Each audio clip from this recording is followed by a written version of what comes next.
اعلیٰ حضرت امام اہل سنت شاہ امام احمد رضا خان علیہ رحمۃ الرحمن کی سیرت مبارکہ کے اوپر الحمدللہ بیان سماعت فرما رہے ہیں۔ سیدی اعلیٰ حضرت کی شخصیت کہ وہ شخصیت ہے کہ جن کے بارے میں پوری رات بیان کیا جائے کم ہے۔ آپ نے جیسے سنا کہ 55 سے زائد علوم پر آپ دسترس رکھتے تھے، یعنی آپ 55 سے زائد علوم کے امام تھے۔ یہ 55 سے زائد علوم آپ نے کسی استاد کے پاس جنہیں وہ بیٹھ کر نہیں سیکھے تھے، بلکہ اپنے مطالعے سے۔ اللہ تبارک و تعالیٰ نے آپ کو اس قدر، یعنی کہ آپ کے اوصاف تو بہت زیادہ ہیں، صرف آپ کے حافظے کو دیکھ لیا جائے کہ امام اہل سنت کا حافظہ کیسا تھا۔ اللہ نے آپ کو جو بھی چیز آپ جو ہے وہ سنتے تھے تو اس کو محفوظ کرنا، آپ کا حافظہ جو ہے وہ کتنا مضبوط تھا۔ جیسا کہ مشہور ہے کہ آپ نے پہلے حفظ نہیں کیا تھا، آپ نے پہلے حفظ نہیں کیا تھا، ناظرہ قرآن پاک پڑھا تھا، مگر جیسے ہی مفتی بن گئے تو کسی نے آپ کو حافظ لکھا تو آپ نے کہا کہ لوگ میرے بارے میں گمان یہ کرتے ہیں کہ میں حافظ جو ہے وہ میں حالانکہ حافظ نہیں ہوں۔ تو رمضان آیا تو 1 مہینے میں حافظ بن گئے، 1 مہینے میں حافظ بن گئے۔ حافظ بننے کے لیے جو ہے وہ سب سے پہلے چھوٹی عمر جو ہے وہ چاہیے، چھوٹی عمر کا بچہ اس کا انتخاب کیا جاتا ہے، پھر استاد کے پاس بھیجا جاتا ہے، پورا وقت وہ دیتا ہے، صبح سبق بھی سنائے گا، سب کی بھی سنائے گا، منزل بھی سنائے گا، پھر بھی جو ہے وہ 2.5 سال لگتے ہیں، 3 سال لگتے ہیں، بندہ جو ہے وہ حافظ قرآن بنتا ہے۔ امام اہل سنت رمضان کے اندر عشاء کی نماز سے پہلے جو وضو کیا جاتا ہے اس موقع پر 1 پارے کی تلاوت کرتے ہیں اور عشاء کی تراویح کے اندر وہی پارہ سناتے ہیں۔ 30 دنوں کے اندر آپ حافظ قرآن تھے۔ آپ خود فرماتے ہیں کہ جب استاد صاحب کے پاس میں پڑھنے کے لیے گیا تو استاد صاحب جو بھی پڑھاتے 1-2 مرتبہ میں اس سبق کو دیکھ لیتا، دیکھنے کے بعد کتاب بند کر دیتا اور اس کے بعد جیسے ہی سنا جاتا میں لفظ ٹو لفظ وہ سبق جو ہے وہ سنا دیا کرتا تھا۔ تو اللہ نے آپ کو وہ کمال کا حافظہ عطا فرمایا۔ اس کے اوپر ایک جو ہے وہ واقعہ آپ کے سامنے ذکر کرتا ہوں، صرف برکت کے لیے بیان تو جو ہے وہ ہو چکا ہے، برکت ایک واقعہ جو ہے وہ آپ کے سامنے رکھتا ہوں۔ سیدی اعلیٰ حضرت کے حوالے سے آپ کے خلیفہ حضرت علامہ ظفر الدین بہاری رضی اللہ تعالیٰ عنہ رحمۃ اللہ تعالیٰ علیہ فرماتے ہیں کہ اعلیٰ حضرت رحمۃ اللہ تعالیٰ علیہ ایک عالم دین جن کا نام مولانا وسیع احمد محدث سورتی رحمۃ اللہ تعالیٰ علیہ ہے، ان کے ہاں مہمان ہوئے۔ آپ ان کی دعوت میں ان کے شہر جو ہے وہ تشریف لے گئے۔ جب بھی علماء آپس میں بیٹھتے ہیں تو ان کا جو مذاکرہ ہوتا ہے، ان کی جو باتیں ہوتی ہیں وہ کسی کتاب کے حوالے سے، کسی فتوے کے حوالے سے اس طرح مذاکرہ جو ہے وہ ہوا۔ اسی دوران ایک کتاب کا ذکر ہوا جس کتاب کا نام تھا عقود الدریہ فی تنقیح الفتاوی الحامدیہ۔ اس کتاب کا جیسے ہی جو ہے وہ ذکر ہوا تو سید اعلیٰ حضرت نے ارشاد فرمایا کہ آپ کے پاس یہ کتاب ہے علامہ محدث سورتی رحمۃ اللہ تعالی علیہ سے؟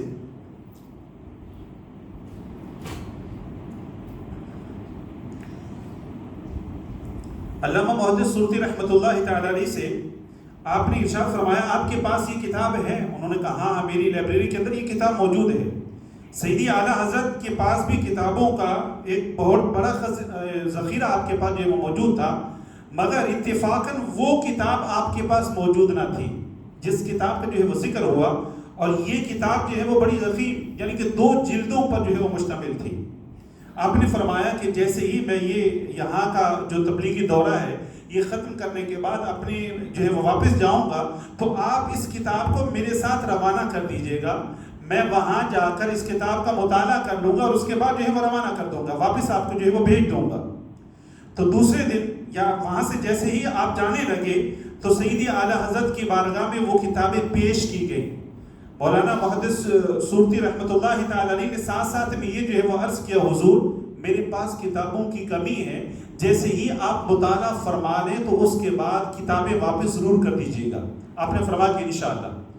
اسی دن آپ کی جو ہے وہ واپسی تھی، مگر یہ کہ کسی مرید صاحب کے جو ہے دعوت دینے پر آپ 1 دن کے لیے وہاں پر رک گئے، 1 دن کے لیے آپ وہاں پر رک گئے۔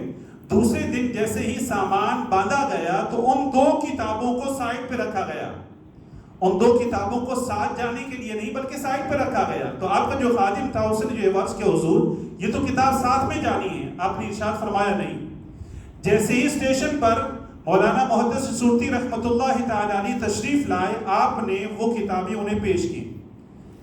تو آپ نے عرض کیا کہ حضور کیا وہ میری بات آپ کو بری لگی کہ کتابیں پڑھنے کے بعد یہ کتابیں واپس کر دیجیے گا؟ اگر وہ بات بری لگے تو میں معذرت خواہ ہوں، مگر یہ کہ کتابیں واپس کیوں کر رہے ہیں؟ آپ نے ارشاد فرمایا کہ میرا سفر جو ہے وہ کل تھا، ایک دن مجھے یہاں پر رکنا نہیں تھا، کل سفر تھا، تو اس لیے میں نے کہا تھا یہ کتابیں میں لے جاؤں گا، مگر ایک دن مجھے مل گیا، یہ جو رات گزری ہے اس رات کے اندر میں نے ان کتابوں کو پڑھ لیا ہے، ان کتابوں کو پڑھ لیا ہے. اور اس کے بعد ارشاد فرمایا محدث سورتی رحمۃ اللہ تعالی علیہ عرض کرتے ہیں کہ حضور کیا ایک مرتبہ پڑھنے سے آپ نے کتابوں کو جو ہے وہ اس طرح پڑھ لیا ہے کہ آپ کو ان کے مضامین یاد رہیں گے؟ آپ نے فرمایا 2-3 مہینے تک تو اس کے حوالہ جات بھی یاد رہیں گے کہ اپنے فتاوے کے اندر لکھ سکوں گا، اور اس کا جو مضمون ہے وہ پوری زندگی کے لیے حفظ ہو گیا.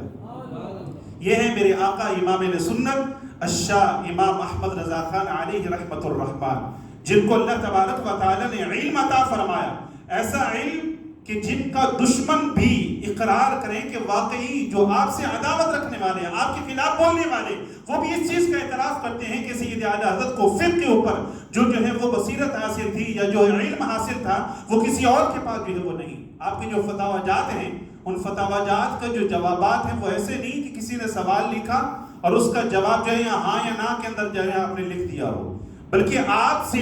اگر کسی فقہ کے مسئلے کے اوپر، اگر کسی جو ہے وہ طہارت کے مسئلے کے اوپر کہ زمین کی جن سے کون کون سی جو ہے وہ چیزیں ہیں جن سے ہم جو ہے وہ تیمم وغیرہ کر سکتے ہیں، تو آپ نے زمین کے جن سے کون کون سی چیزیں ہیں کئی جو ہے وہ صفحات اس کے اندر جو ہے وہ بھر دیے. ایک سوال پوچھنے کے اوپر 1.5 صفحات کا جو ہے وہ آپ نے اس کا جواب تحریر فرمایا ہے. وہ الفاظ جو کنایتاً بولے جاتے ہیں طلاق کے موقع پر، یعنی کنایہ کے جو الفاظ ہوتے ہیں جن سے طلاق واقع ہو جاتی ہے، آپ نے اس کی تعداد جو ہے وہ 150 کے برابر لکھی ہے. یہ فقہ کے اوپر جو ہے وہ آپ کو جو ہے وہ بصیرت حاصل تھی، اللہ تبارک و تعالیٰ کی طرف سے آپ کو یہ علم حاصل تھا. قرآن کے اوپر کس طرح آپ کو جو ہے وہ مہارت حاصل تھی کہ آپ کے خلیفہ مولانا امجد علی اعظمی رحمۃ اللہ تعالی صاحب بحر شریعت آپ کی بارگاہ کے اندر حاضر ہوتے ہیں، حضور آپ کے پاس وقت نہیں ہے، مگر یہ کہ امت کو ایک ترجمے کی حاجت ہے، اردو کے اندر جو ہے وہ کوئی ترجمہ آپ جو ہے وہ عطا فرما دیں. آپ نے فرمایا کہ آپ دیکھتے ہیں کہ میرے پاس وقت تو نہیں ہے، مگر یہ کہ عصر کی نماز کے بعد لوگوں سے جب ملاقات کرتا ہوں آپ جو ہے وہ قلم اور سیاہی وغیرہ لے کر آ جایا کریں، کاغذ وغیرہ لے کر آ جایا کریں، جتنا وقت جو ہے وہ بنے گا میں آپ کو جو ہے لکھواتا رہوں گا، ابلاغ کراتا رہوں گا. تو مفتی امجد علی اعظمی رحمۃ اللہ تعالی علیہ عصر کے بعد جو ہے وہ کاغذ اور قلم لے کر حاضر ہو جاتے. آپ ملاقات کرتے کرتے بیچ میں جتنا وقت ہوتا وہ املا کرا دیا کرتے، ایک رکوع کا مکمل جو ہے وہ ترجمہ املا جو ہے وہ کروا دیا کرتے. اس طرح کنز الایمان جو ہے وہ ختم ہوا. مفتی امجد علی اعظمی رحمۃ اللہ تعالی ارشاد فرماتے ہیں عصر کی نماز کے بعد سید اعلیٰ حضرت کی بارگاہ میں رہ کر میں جو ترجمہ جو ہے وہ املا کی صورت کے اندر لکھتا، لکھنے کے بعد اپنی لائبریری کے اندر جاتا، وہاں پر مختلف تفاسیر کو اٹھاتا، گھنٹوں مطالعہ کرنے کے بعد جو چیزیں مجھے حاصل ہوتی سید اعلیٰ حضرت کے ترجمے کے اندر وہ موجود ہوتی تھی. سید اعلیٰ حضرت کو اللہ نے قرآن کے اوپر، فقہ کے اوپر، حدیث کے اندر کس طرح جو ہے وہ مہارت عطا فرمائی. اللہ تبارک و تعالیٰ ان کے علم کا ایک قطرہ ہمیں بھی نصیب فرمائے، ان کے عشق رسول کا ایک ذرہ ہمیں بھی نصیب فرمائے. انہوں نے جیسی زندگی علم کی خدمت کرتے ہوئے گزار دی، اللہ تبارک و تعالیٰ ہمیں بھی وقت نکالنے کی توفیق عطا فرمائے. آج ان کے عرس کے موقع پر ہم دل کے اندر ہم جو ہے وہ یہ ارادہ کرتے ہیں کہ اللہ تبارک و تعالیٰ کی بارگاہ میں دعا بھی کریں، ساتھ ساتھ میں نیت بھی کریں کہ ہمیں علم دین کے لیے وقت نکالنا چاہیے. جہاں بھی علم سیکھنے کے مواقع ہیں ہمیں اس میں شرکت کرنی چاہیے. اگر اس طرح شرکت کرتے رہیں گے تو انشاءاللہ عز و جل ان نیک لوگوں کے ذکر خیر کی برکت سے، نیک لوگوں کے جو ہے وہ فضائل و مناقب کی برکت سے، ان کے فیضان کی برکت سے انشاءاللہ عز و جل ہمیں بھی علم حاصل ہوگا. ہم بھی انشاءاللہ عز و جل جہالت کے اندھیرے سے نکل کر علم کی روشنی کی طرف جو ہے وہ بڑھیں گے. اللہ تبارک و تعالی ہمیں عمل کی توفیق عطا فرمائے. ایک دو مناقب انشاءاللہ عز و جل سید اعلیٰ حضرت کی بارگاہ کے اندر اور اس کے بعد انشاءاللہ عز و جل صلی اللہ علیہ وسلم